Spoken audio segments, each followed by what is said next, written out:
Everybody, welcome to another episode of the Beyond Train podcast. I'm joined today by a very special guest, Dr. Mark Bailey. Um, I'm really excited for this one, guys. Mark has obviously done some phenomenal work in the field, and I've been following him and his wife now, Dr. Sam Bailey, for a while, and well, for a couple of years at least, and they provide some very valuable insight. One thing that I really appreciate about the two of them, and hearing them speak, they're not hasty to jump to conclusions and because trends I find often go both ways. And so even we saw a lot of things with the spike protein and a lot of claims on that side of things. And I thought Mark always gave a beautiful perspective on that. He was always very sound in his thinking. And so maybe we'll get into a little bit of his process today. But Mark, thank you so much for coming on. I really appreciate it. Lev, thanks for inviting me on. And I got to say, I love the name of your podcast, Beyond Terrain. I think that's a really good one. And straight away, when you reached out, I thought, sounds like a guy that's definitely on the right track. Yeah, appreciate it. Yeah. Yeah, it was kind of fun coming up with that. So I asked all my guests at the start, I asked a kind of a standard question to get them to define health and what health means to them. I find this is a good way to get a little baseline of somewhere to work off of. So I want to ask you, what is your perspective on what health is? What does it mean? Well, it's changed a lot over the years because, as you know, I used to be a conventional doctor trained in the system. And of course, back then I was very focused on the allopathic model. But to cut to the chase, I mean, these days to us, health really means a state of perfection, and that, our bodies have been created in this perfect image, and they should always be, well, the body is always trying to go back to that state. So to us, it's, we should aim for nothing less than perfection in our state of well-being. Hmm. Yeah, very nice. I agree. I mean, kind of seeking this balance, right? So, um, you know, maybe you could speak on a little bit about what this balance is, right? How do you kind of assess what the balance is? Is it biochemical imbalance or energetical imbalance? How would you kind of describe that?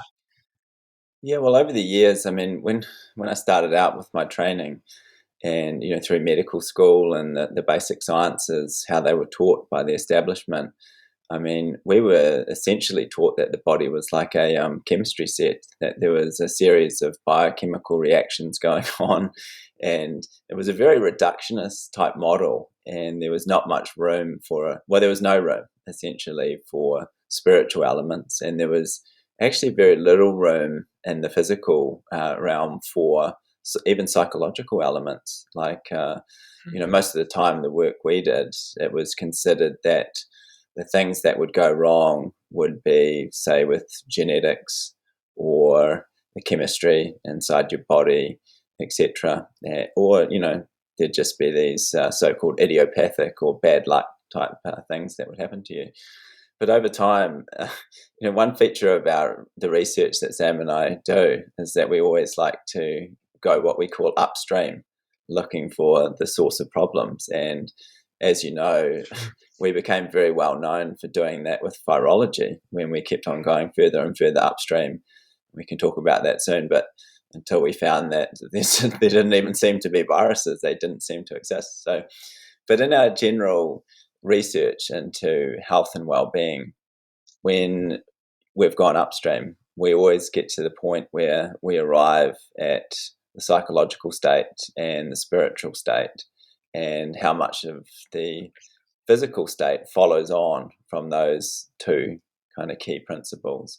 And we're not saying that physical things don't go wrong. You could be poisoned by things in the Mhm. environment, metals, Sure. radiation, even what we've witnessed in recent years. These sort of psychological events on a mass scale can cause people to become unwell and manifest various physical symptoms. But yeah, in my mind, the more we learnt about the body and health, the less we actually knew about the details of how it works. And I think you're right on the money there with how you describe the sort of work that we do, is that we're very reluctant to jump to conclusions and say, oh yeah, we know how Yeah. things work. And we're more likely to say, actually, we don't know the exact details of how the body works down at the molecular level, etc.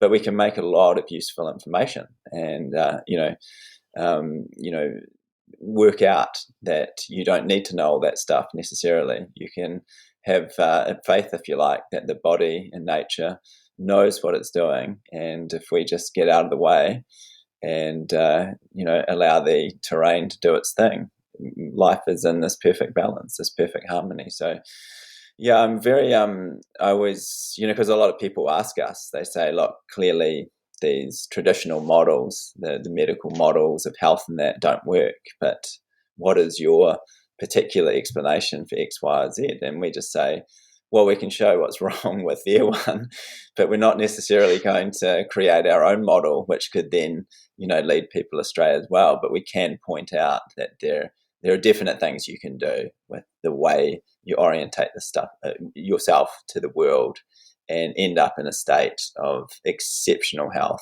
both spiritually, mentally, as well as physically. Yeah, very well put. I couldn't agree more. I think being able to say that you don't know is not only, I think, a necessary thing for, a scientist or a doctor to have in their perspective, like in their mind, right? Because it's quite a humble thing to say too, in my opinion. Like, to say that you don't know, you're kind of surrendering to the beauty and complexity of life in a way, and maybe in a way honoring the creation in itself. And it's been something that has certainly becoming like more apparent in my mind, is that the more I'm looking into things, the more I'm like, oh geez, I just don't think that we really know, like even when you start uncovering some of the problems in virology or cell biology or biochemistry, it's you start looking for alternative models, and often you could probably scrutinize them just the same as the one you just abandoned. So I think that's an important thing, and that's one of the reasons why I really appreciate your guys' perspective, because you're not jumping to any of these hasty conclusions, and I think that's important, right? And but that's great. Yeah. To be honest, when you mentioned how we're looking upstream for something, I can't help but to think like that. That almost resonates with me as a way to look for something, to look upstream, to kind of look for the source. Is that where you were kind of getting at there? Was it looking for the source, or? Yeah, definitely. And a classic example was really late 2019, early 2020. At which point I'd Mhm. actually exited medicine in 2016. So I Oh was wow. very suspicious of the allopathic paradigm. Was never really quite happy with it. I was trying to find a way to work within the system, doing something that I was happy Mhm. with, but never found it really. So after 16 years of clinical practice, I got out in 2016. And then with the onset of this COVID scam, Sam and I we knew something was wrong. And at this stage, I'd been out of medicine for 3 or 4 years. And it really struck us that, when something doesn't make sense with the information that's readily being provided to you. So, they're Yeah. telling people that there's this novel virus, that there's this new disease, that, oh, the world's in a pandemic, etc. And it doesn't stack up with your own observations. It's a mistake to keep accepting the information that's being drip fed to you.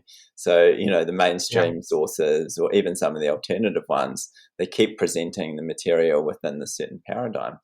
And for us, it was, we didn't have a background at the start of 2020 in virology, but we thought we better actually go on the search here for what this is all about, because it doesn't make sense in terms of the case numbers and the responses that they were doing and what they were proposing was going to happen, etc. So really for us, it was starting to look at scientific references, and this is such a big area that people need to know about. Just because you read a headline or somebody says something and says this study showed this, that doesn't mean that at all. Often the headline of the study or the abstract or what people think the study said is not the case at all. So we started looking. First of all, we started with World Health Organization documents and looked up some of those. and they talked Yeah. about novel viruses and coronaviruses. So we looked at those papers, and if there were references, because sometimes there weren't references at all, and we'd start reading these papers and going, well, I don't actually, this is funny because we went back to the textbooks and we'd say, this is the definition of, say, a virus, that it's a replication competent particle. It's got a protein shell and some genetic material inside, and that it's the cause of disease. And we started looking at these papers which claimed to discover such things and found that Yeah. although the headline of the paper and the abstract claimed that this is what they'd found, when you read the entire paper, it was apparent that that's not what they had found at all, that they were jumping to conclusions, that there were these huge gaps in logic that they were using. And we thought, okay, well, maybe it's just one or two times that they've made a mistake. And then started looking at hundreds of papers, eventually thousands, and realizing that this was the theme. And it wasn't just with things like viruses, it was with a lot of Yeah. stuff we'd been taught, like antibiotics. And we just started asking questions like when we were working within the system, we were told, oh, yeah, you have this pneumonia and you give this antibiotic and it fixes the pneumonia and you're all better. And we started thinking, well, where is actually the pivotal paper that established that, or the pivotal evidence, and just went on the search. And Yeah. time and time again, couldn't find these papers. And despite the fact that we were taught this, even our textbooks were misleading because they made these Yeah. claims, but then they didn't have scientific papers to back them up. So yeah, that led Yeah. one thing led to another, and we just kept doing this. And every time someone said, "Oh, look, there's this virus, or there's this particular disease, or this is caused by this, or this is the genetic problem," we'd just say, "Okay, that's what you say, but we'll go back and do a full trawl of PubMed and the other scientific databases and see if we can actually find this." And shockingly, you just so many times you just can't find the evidence, and it's amazing. So that's what we mean. And I think the upstream philosophy, it's really useful not only for just verifying scientific facts, but it's actually useful on a whole lot of other ways of being healthy, of saying, you know, if you might look at your diet and say, maybe my diet's not that great and things, but then you have to say, well, why is my diet not that great? It's there's more to it than that. Am I Can I just not be bothered, like looking into my food sources, or is it that I feel I shouldn't spend that much money on getting purified water, or there's a whole lot of other things, and often you just, if you go higher and higher and higher, you'll reach a much better understanding of how everything works, not only in this world, but also with your own body. Great. Yeah. Yeah. Very well put. Sometimes I wonder if there is no end going upstream, you know? And I feel like, and I'll say this and I'll explain it a little bit. Like when I think of science, and how we look at science from the modern perspective, we can go, we make these very surface claims, which would be kind of biology, and it kind of all builds upon itself, right? So you have like biology is kind of based on chemistry, physics, physics on mathematics.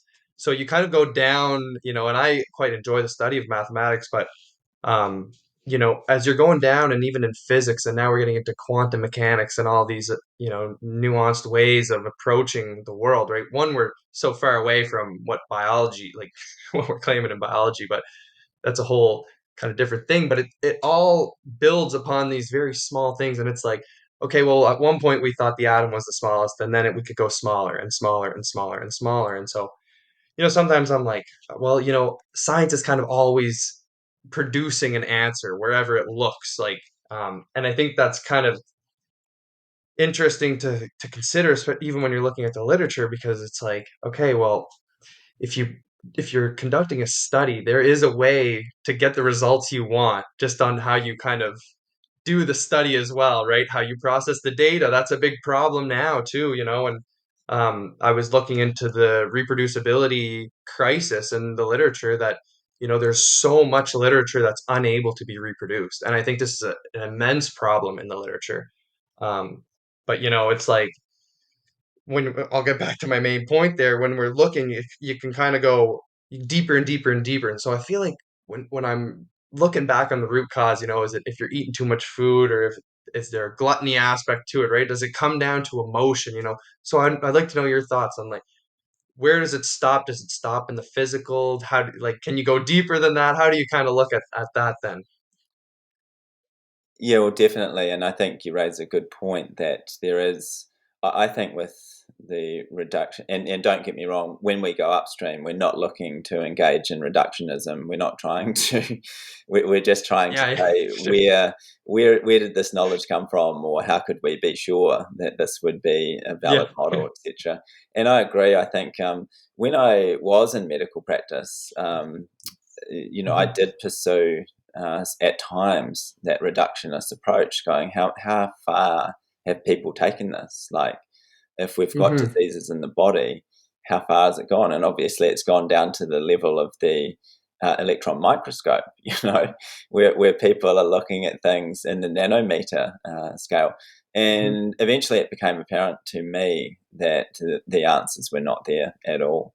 And at that Hmm. realm, people didn't even have any kind of control over what was happening. Not like the sense like you control what you can eat, or the thoughts that you might have, or the interactions you might have with your community. Those are Yeah. all the sorts of things you can readily control. But down at this Hmm. reductionist level, whatever model people come up with, whatever they say, uh, they might say this is this is the model for the atoms, or this is the model for electric current, etc. We have to remember that there's so much of that we can't control it anyway. That these are like the laws of nature, or the laws of God, whatever you want to call them. But they're not things that we can necessarily have any significant influence over at all. And I think that's the hubris that develops, is that people think that they can, interfere with biology at that kind of level, when in fact, we always have a related statement, which is that nature doesn't make mistakes. And it's Mm. not this thing that happens with us where suddenly, oh, whoopsie, nature's slipped up there and made a massive error and caused all these problems. No, it's always coming from us, essentially, and it's always coming from a higher level. So it's what we do with our own bodies, it's what we do with our environment, it's what we do in our interactions with other people that then have these physical manifestations. And you may be able to see some of them with an electron micrograph, but that doesn't mean that you can go down to that level and start, manipulating things on that. There may be people watching us going, "Oh no, I work in a laboratory and I'm a molecular expert and all this kind of stuff." And yes, yeah, I've been involved in all of that before, and I just think it's a dead end pathway going down to those molecular models, particularly with complex things, with how the body works and how health works. Now, there may be engineering aspects which work with some of these models. So, if somebody, an engineer, is telling you what kind of steel you need for your bridge to support a certain amount of weight, then they may have models with how atoms interact with each other. But that's a different system than biology, and I think we have to be careful Sure. where we apply it. So yeah, to me, to come back to your question, yeah, I've definitely been in that paradigm before, and when I Yeah. was looking at medical problems, health problems, and I found that the reductionist stuff was a complete waste of time. And in that aspect, the reductionist stuff was almost downstream of what we wanted to do. And again, I think the upstream philosophy still applies, in that you don't go. The upstream doesn't necessarily lead you to what's happening at the atomic level. I mean, sometimes it can lead you Yeah. to Sure. what's happening on the nanoscale with the information they can give you, and that's an example is virology, because they're trying to say we've got evidence of this and that at the nanoscale. And you can say, well, even on their own model, it's incorrect, and their model might be wrong to begin with anyway. But yeah, that's sort of if that makes sense. I think that upstream doesn't Hmm. necessarily lead you to a type of reductionism, and probably like yourself, we've found that most of the time when it's dealing with health and community and these sort of really important issues, the upstream arguments come back to things, really simple principles: right living, right thinking, and a spiritual connection. And if you sort out those, it sounds all too easy, but if you actually constantly work on those things, the Yeah. outcomes are amazing. Yeah. Yeah. Very well put. Yeah. So I kind of want to ask a big question, I want to know maybe for someone getting into this, where do you start, right? Because now we have these two kind of paradigms, and maybe we'll kind of circle this into, people who may want to work in medicine, right? What's the approach there? Like, because I'm sure many have been through their challenge. I'm sure you have as well, kind of transitioning out of the system. And so, yeah, maybe we can kind of address that a little bit if you have any advice to share, I guess. And yeah, so how do you begin getting to know this information? How do you get working in this field type stuff? Like, I think that'd be pretty valuable for the listener. I think, to cut to the chase, I think the medical system, which is, the medico pharmaceutical industrial complex, is so broken that you shouldn't go into it. So, like with our own kids, we would not want them going to medical school or anything like that, because we know that the model's been captured.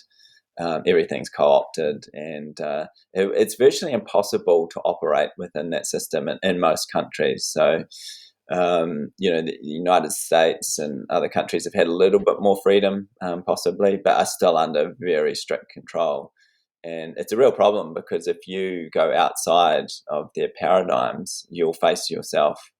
What you'll be faced with is prosecution, basically, and taking away your license and all sorts of negative kind of things. So yeah, it's a really hard one, and I think if you're really interested in health, then you don't go into that system. And even some of the other schools, chiropractic, osteo, acupuncture, or whatever you're looking at, a lot of those are under regulatory bodies now, which are quite nefarious as well. I mean, you only have to look at what happened during the COVID-19 era, and a Mm, lot of these, quote, natural health people, or alternative health people, as they call them sometimes, were going along with the COVID nonsense. And, a lot of that yeah. was due to the influence of the allopathic paradigm, where, for some reason, even people who are supposedly doing more natural medicine are still somehow really Mhm. impressed by the pseudoscience that comes out of allopathy. And also because, as I say, because of the way health practice is regulated these days, that it's come under the control of governments and their various agencies and institutions, and people are very controlled in what they can do. So I think it's an interesting time. It's kind of exciting. I think people just have to. I think Sure. people need to do their own thing, to be honest. Like, Sam and I spend a lot of Yeah. time just trying to provide information to the public to say that you don't actually need doctors and the system, and you don't need. It was a funny thing, like, to give you an example of when I quit medicine in 2016. Up to that point, of course, I could prescribe any medication that I want, had access to all of them. And Sure. for a brief moment in 2016, I thought, oh, I'm not going to have the right to have access to all of these pharmaceutical products, that I used to have access to. And, after, I didn't miss any of them. I don't take any of them. So there's nothing, it's really strange, and it's helping other people understand that as well. That that's not, you don't need those things. Now, don't get me wrong. There's some things like emergencies, like if you have trauma and you've got Yeah, emergency. Yeah. terribly fractured bones, or facial injuries, etc. Now, the system is adept at dealing with those things. They can do life and limb saving procedures, but let's be honest, that's less than 1% of the medical system. The vast majority of people are not turning up, with bones sticking out of their arms, or flail chests and all this kind of stuff.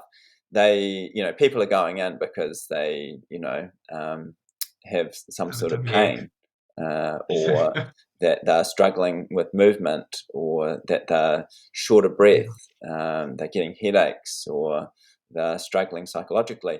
So people are, turning up to the medical system with all of those kind of problems, and the medical system is a terrible place to go. And it's not that, we get asked, well, are all the doctors in on it? No, definitely not. But I used to work in that paradigm, and once upon a time I was partially trapped as well. And I thought those models were a way that you could help people, and increasingly just abandon virtually yeah, all of the models, and to the point today where I'm not in clinical practice anymore, and we don't tend to see patients. But the only sort of things that I would keep would be tending to acute wounds. We still use our old allopathic skills when it comes to wound care, etc., and acute events like that. But otherwise, have completely abandoned all of it. So, yeah, I think it's really tough because you get people thinking, that I want to become a doctor and help people, etc. But I would say with the current situation, and it's got worse, obviously, over about 100 years as the systems become more and more captured. But it's not a health system, and that's what people need to understand, is that health and medicine are different things. The medical system is its own paradigm, so it serves itself. It's got models which sometimes help people, as I say, the acute kind of stuff, but most of the hmm time it's a self-serving industrial complex which has got various vested interests, such as the pharmaceutical industry, such as the medical testing and laboratory industries, and a whole lot of other associated stuff that benefits from those medical models. yeah, yeah. I'm curious, what I wonder, your thoughts on like what types of interventions would be appropriate almost for healing, right? And it may be as simple as just, doing nothing and sitting outside or Yeah, I'd like to know maybe how far can you take it because it's no doubt that as a population we're sicker than ever.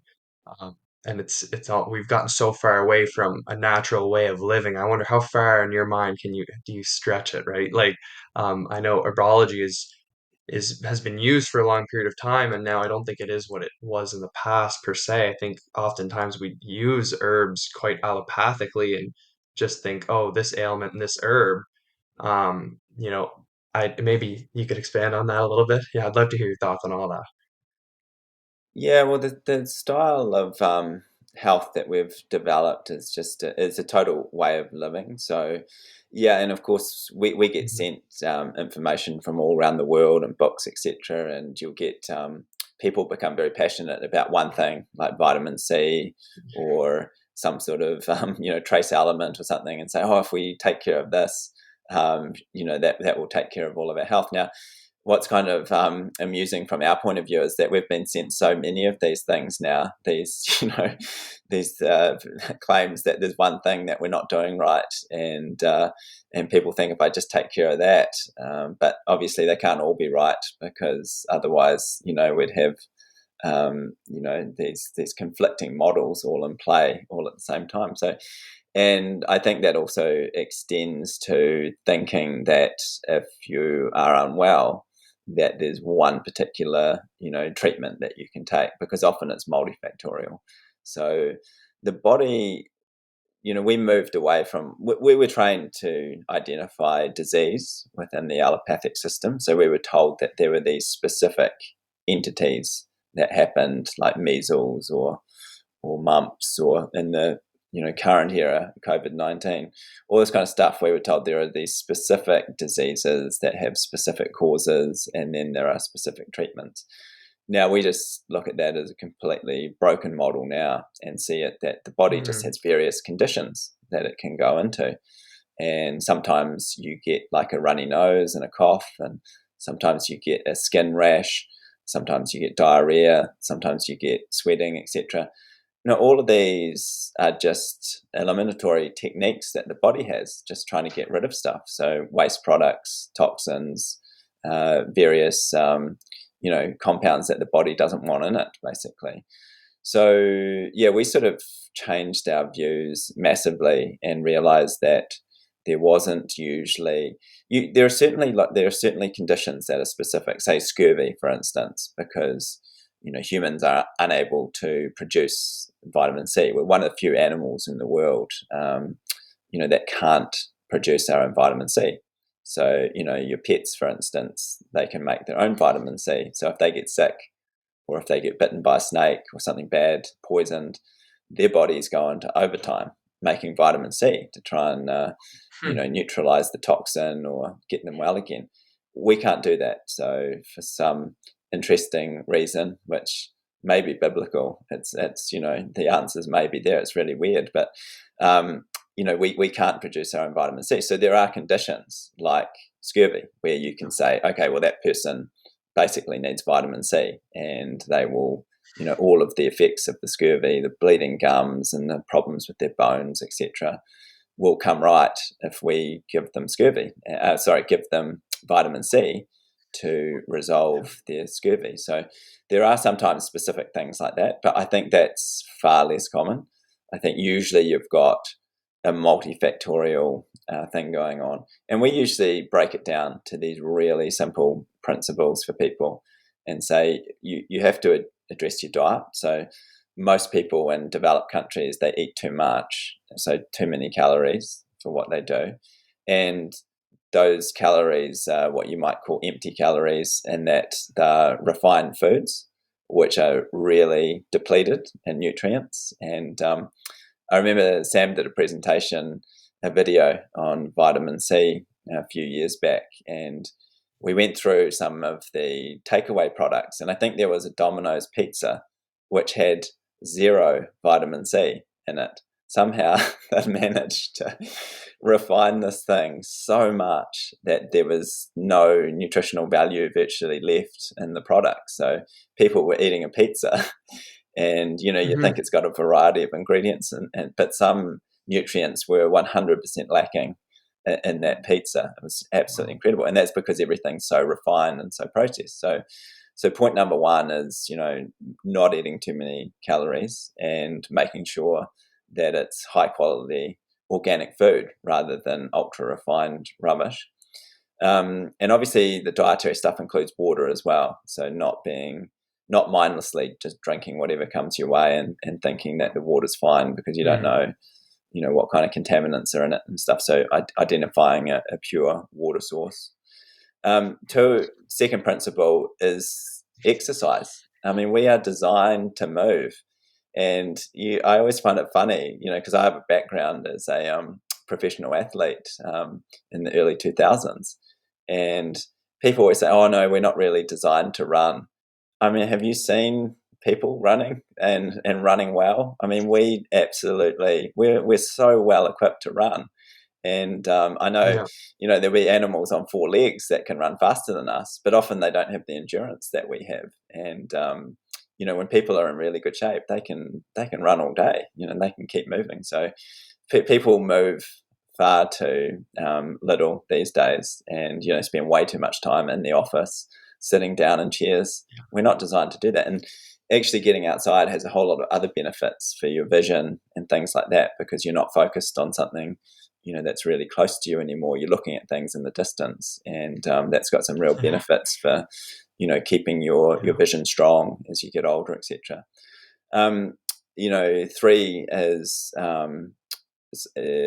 healthy thinking. So this is the psychological realm, and this is all of those thoughts that come into your mind of, oh, I've just been given some bad luck, or it's not fair that I don't have as much money as this guy and I can't buy organic everything all the time. And so those kind of negative thoughts will certainly lead to poor health outcomes. And it's really hard to help people if they're stuck in those negative thoughts. It doesn't really matter if you give them the best of everything. And this is why you see people like endless numbers of celebrities who have all the resources they need.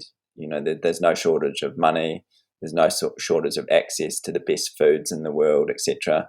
And yet they become incredibly unhealthy because their psychological state, that they're in, dealing with the fame Yeah. and probably thinking that it was going to be better than it was, leads to a totally destructive way of being. So it doesn't really matter that, that they can import water from France and get organic beef from New Zealand and all of that kind of stuff. It Yeah. won't make a difference if their psychological state is poor.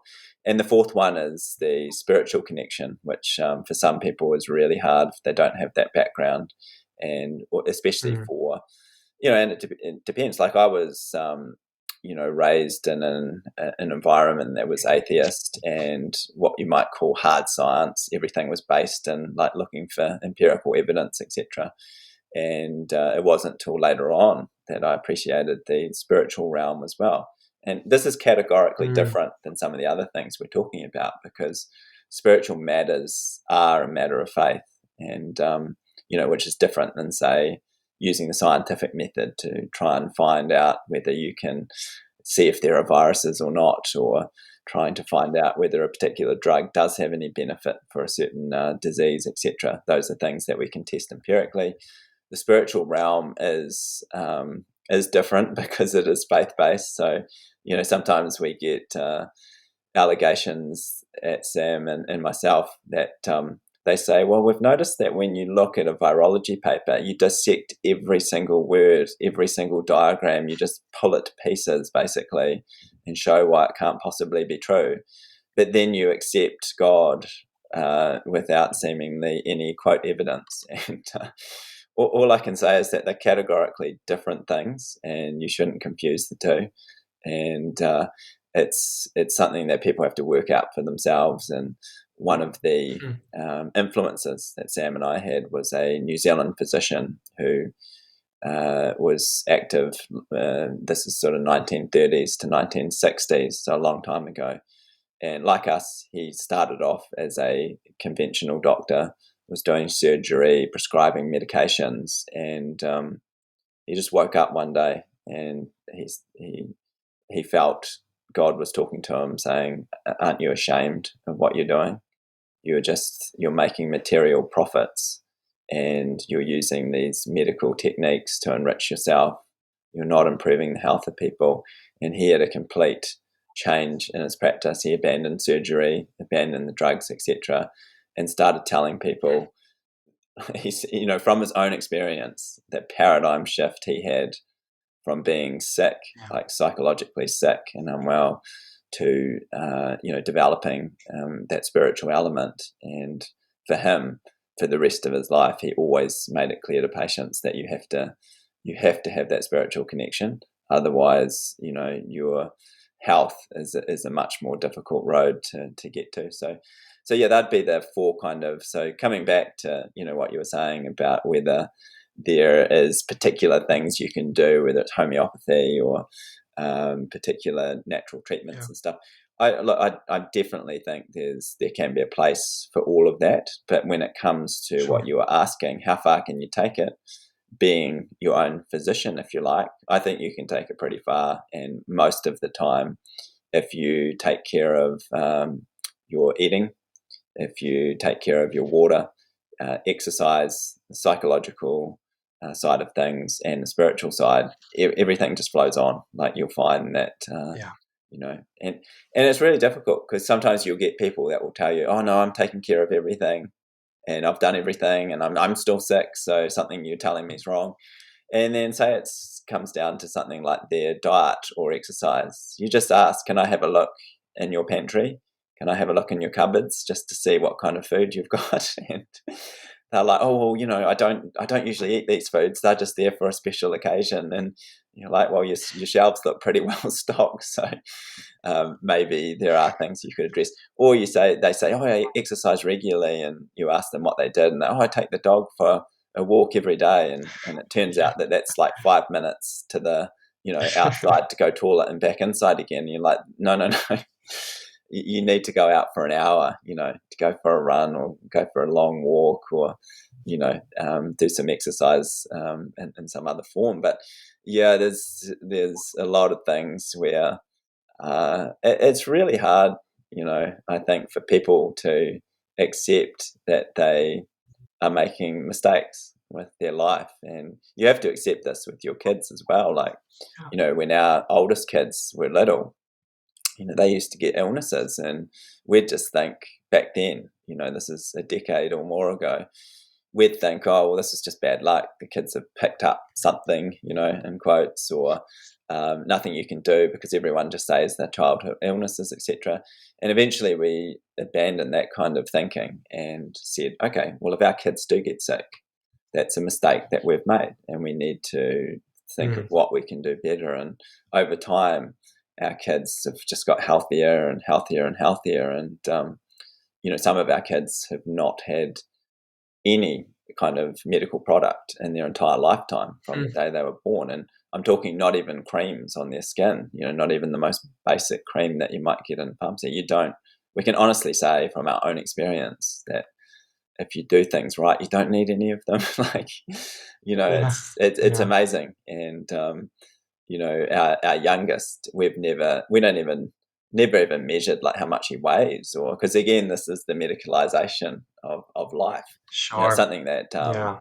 the great Ivan Illich, I don't know if you're aware of his work, but it's really worth looking into. And he Okay. was, said a long Fascinating. time ago that we're just medicalizing life, basically. This is just normal life. And people are, like, say, for instance, people start measuring their kids' weights and sizes and all this kind of stuff. And then they get worried because the kid's too small or they're too big, or, they're told there's probably a problem. And I can tell you, like, how refreshing it's been to subsequently have children, and, as I say, never ever get out a measuring tape or a scale, anything. Just saying that, well, if we embrace healthy living, the child will be healthy, and you can tell. I mean, people have lost this ability, seemingly, to think or see what health is, and they're so married to the medical system, this cradle to grave system, and they think they need to go to a doctor or some sort of medical facility to get advice, and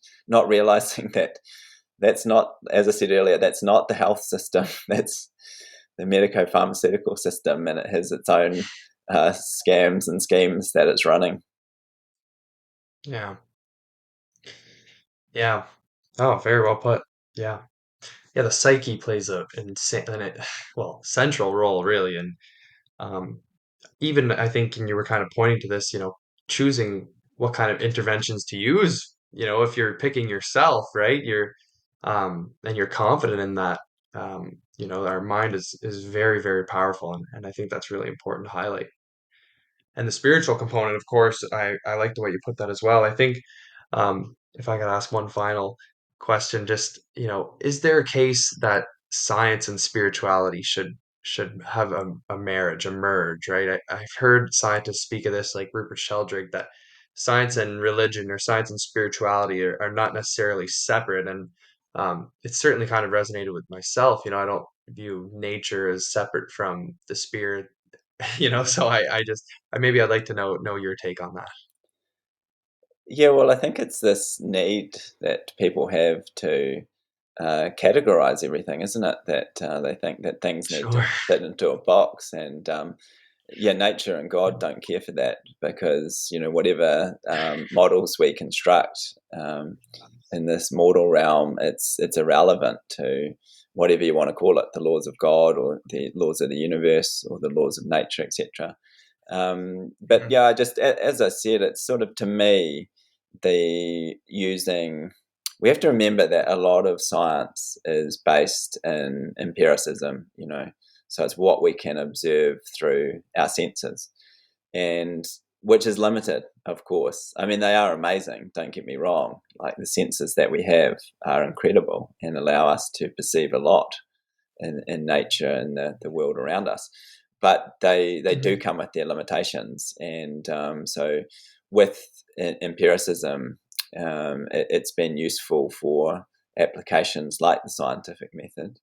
But then there are aspects of spirituality which the application of empiricism is not so clear, because you'll get people demanding that you do an experiment that involves God and or Sure. something like this, and Fair enough. it's Yeah. not possible to Yeah. construct it because you can't Yeah. create a situation where you have independent variables, etc., that you could potentially control. So Yeah. yeah, it's an interesting question, and like I mean, I think there are things that we can know without empiricism, and one example is Yeah. just pure logic, basically, and Yeah. we Sure. can Yeah. work out Yeah. through maxims, basically, that you can't refute, that we Hmm. can actually come to conclusions about how things work without engaging in any form of empiricism. And I mean, it's a complex argument, and people have tried to use the claim that doing things in your head is a form of idealism because it doesn't necessarily match to anything in reality. But I think it's an unfair Sure. charge because if you're claiming that, you're sort of going down the road of nihilism where you're claiming that words don't have any meaning, that they're just sounds Hmm. that we've made up. In which case, there'd be little point continuing any conversation because you could say it's all Sure. relative and he's making Yeah. noises and he's making noises and they might not even be talking about the same thing. I mean, to me, that's pointless going down that road. And I spent a lot of time uh, reading Austrian economics more than a decade ago and really appreciated how they applied pure logic to that methodology. So the Austrian Sure. economists, they don't use empiricism to analyze economics. They're about the only school in the world that don't do that. So they don't have diagrams and equations for economics, and you can actually Wow. see how that they can show how it makes sense because economics comes down to human nature, and human nature is based in what they call praxeology. It's the logic of action, of human action. And it's really amazing to see that you can work these things out without engaging in empiricism.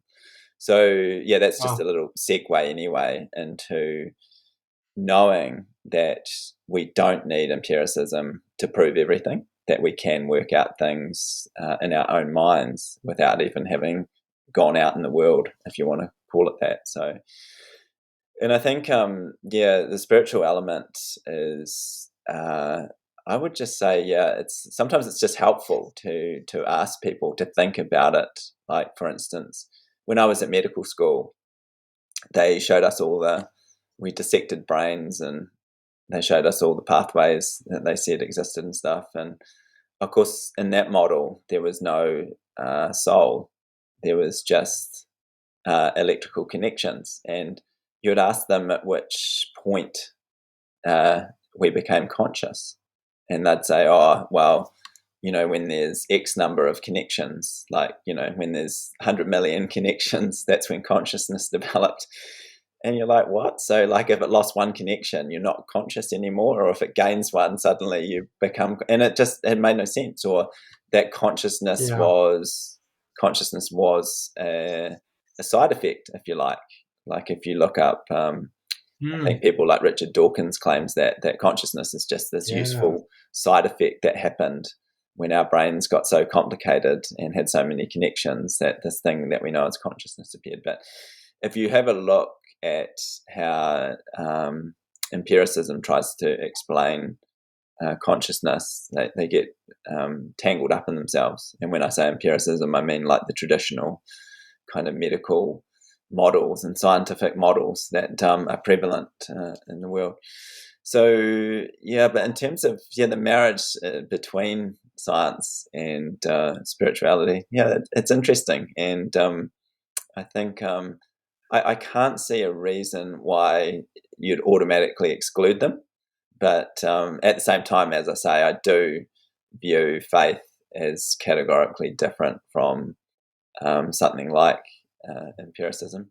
Although I always, Sure. one thing we say to people is you can test God if you want. If you want to carry out your own experiment, it'll be n equals one because you can't really do it in a controlled setting with lots of people. But I don't think it works out very Yeah. well for people when they genuinely try it. So yeah. But no, and Hmm. that's yeah, it's a tough one, Leave, and I think yeah, to me, I'm just happy to learn more about what other people have to say on that Good answer. topic, because as you know, yeah, we've Yeah. spent a lot of time breaking down those empirical models that are in operation in health and medicine, and Yeah. showing why they can't possibly be true. Yeah. Oh, well, beautiful answer. And I appreciate the example you gave with the Austrian economics. It's something I want to look into. It's really interesting. That's really interesting. Yeah. So any final thoughts from you?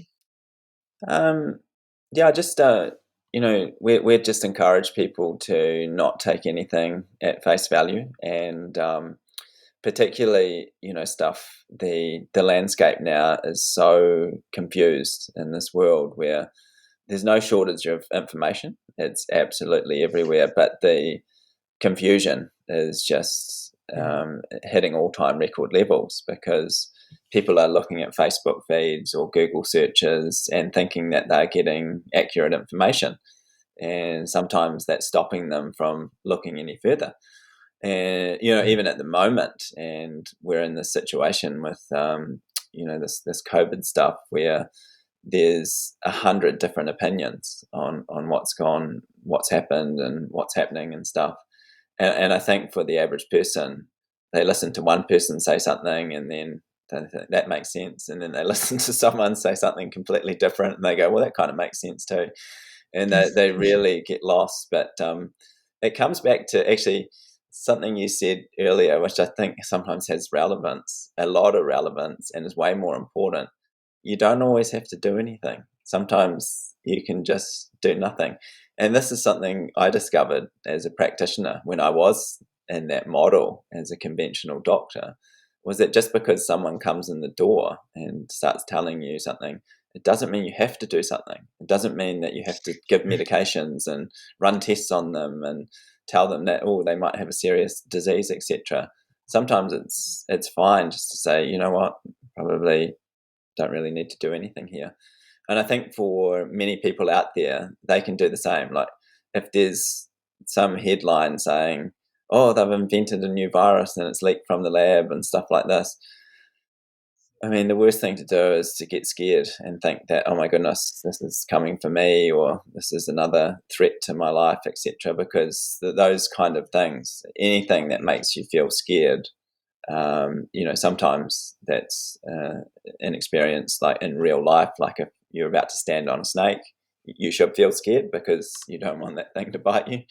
But if it's Yeah. coming out of a Facebook feed, and you can't actually see that it's got any relevance to what's happening in your house at that moment, then it's often best just to ignore it. And I think, yeah, for people, Sure. there's just way too much information out there, and it's just so I much agree. Yeah. noise. And yeah, as you know, with the way Sam and I operate, is to just try and reduce fear for people, and say that you don't have all these external threats going on, etc. Most of the things that you're doing and that are causing ill health are coming from within. It's the way you're living. It's the way you're reacting to the headlines. It's the way you're conducting your eating habits and exercise, etc.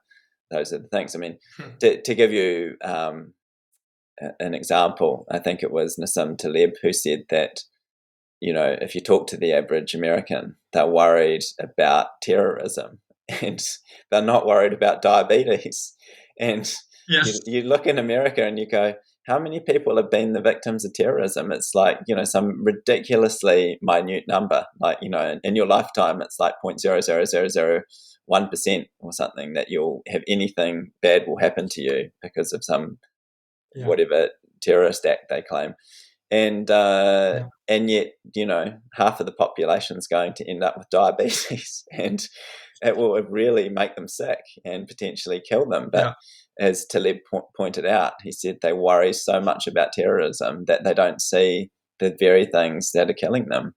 And Yeah. you could argue too that with random acts of terrorism, whether they come from the ground up or from the government, as they often do, they you often can't do much about those things. Whereas with diabetes, it's for virtually everyone, it's a lifestyle. It's they can modify their lifestyle and they won't get diabetes. So yeah, I think that's really important, is those solid principles of you don't always have to do something when it comes to some fear invoking headline or narrative that's being presented to you. And if you really Yeah. just concentrate on what's happening at your level, get yourself well first, and then you can look further later on. And I feel like it's very similar with what Sam and I have done. We've spent a long time learning about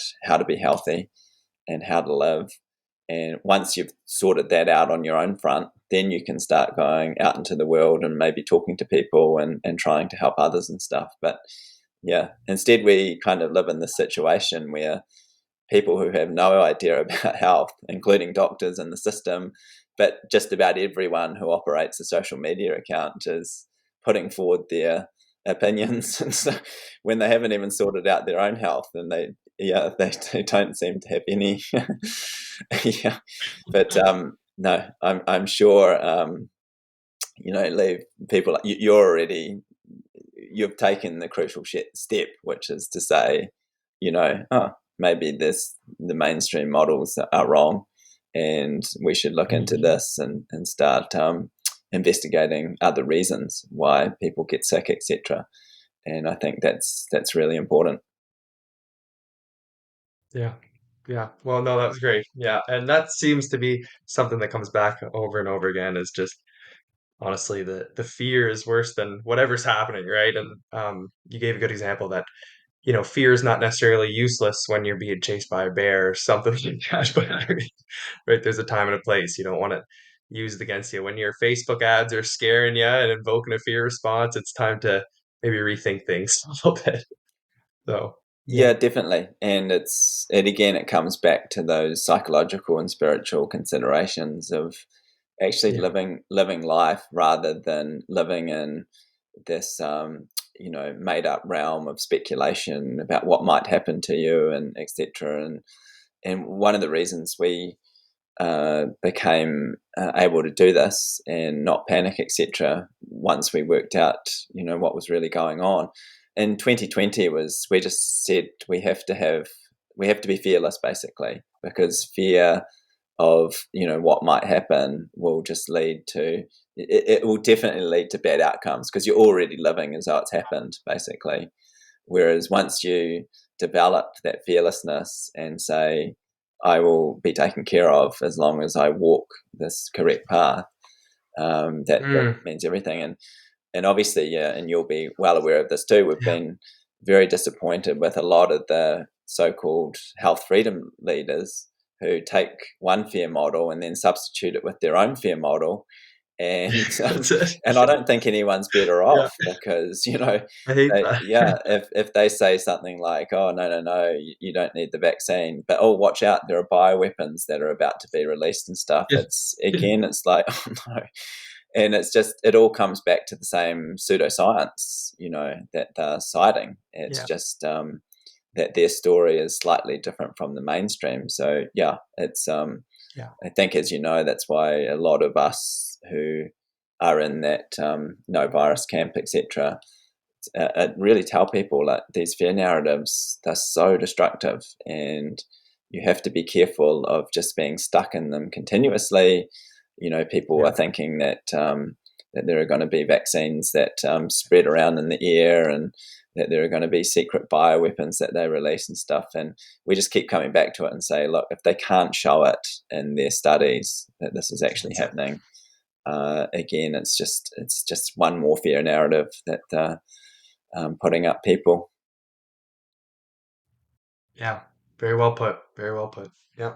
Couldn't agree more. This is honestly, it's perfect. The message that I want to get across, right? And you're speaking it perfectly into in harmony there. So yeah, I appreciate that. I appreciate everything that you do. Your sound mind and all of this. And yeah, it's great. I want you to now to maybe tell the listener how they can support you. And I heard that you're just finishing up a book as well. So maybe you can touch on that a little bit. And yeah, how they can support you and keep learning from you, because really, honestly, you're one of the best in my mind of of learning how to approach things even, right? And just how to learn. So yeah, please share.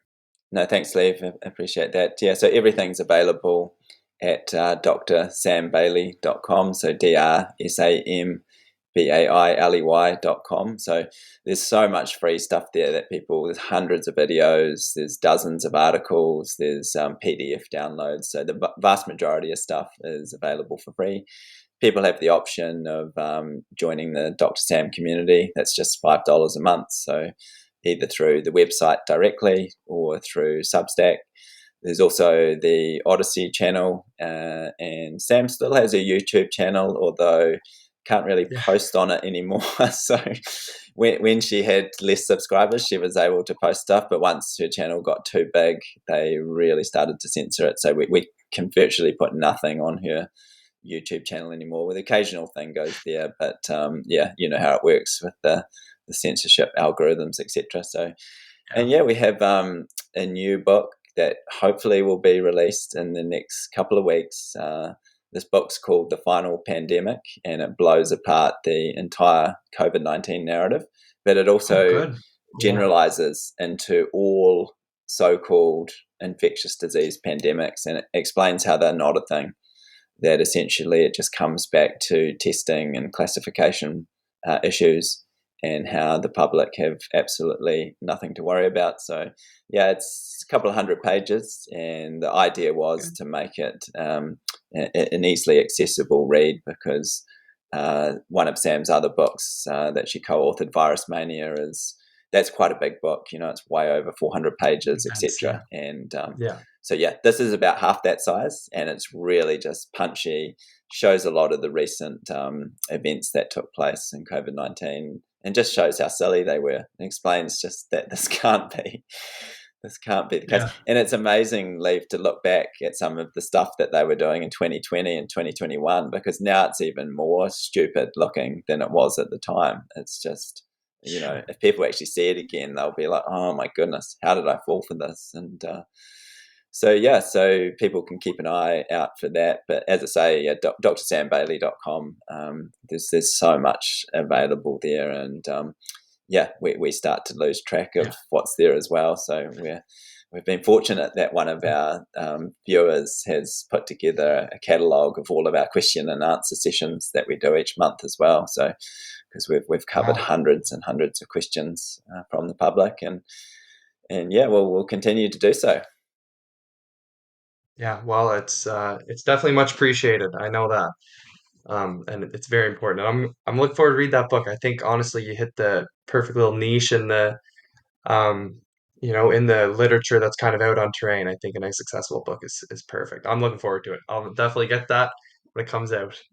Yeah, Yeah, no, we'll keep in touch, and we'll make sure you get a copy, because yeah, I think you'll. yeah, Yeah, we've kept it you know, entertaining, as well as, I mean, it is serious material, obviously, but I think yeah, absolutely. Yeah, people will see the comical side of things as well, and just to say, look, you don't need to worry about this stuff. That they're not making, you know, bioweapons and all this kind of stuff, but they do want to control you.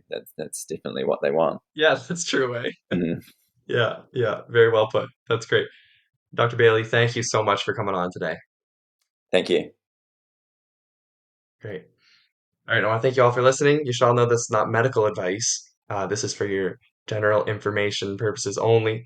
But also remember, we're all responsible, sovereign beings capable of thinking, criticizing, and understanding absolutely anything. We, the people in the greater forces, are together self healers, self governable, self teachers, and so much more. Please reach out if you have any questions, comments, criticisms, whatever it may be.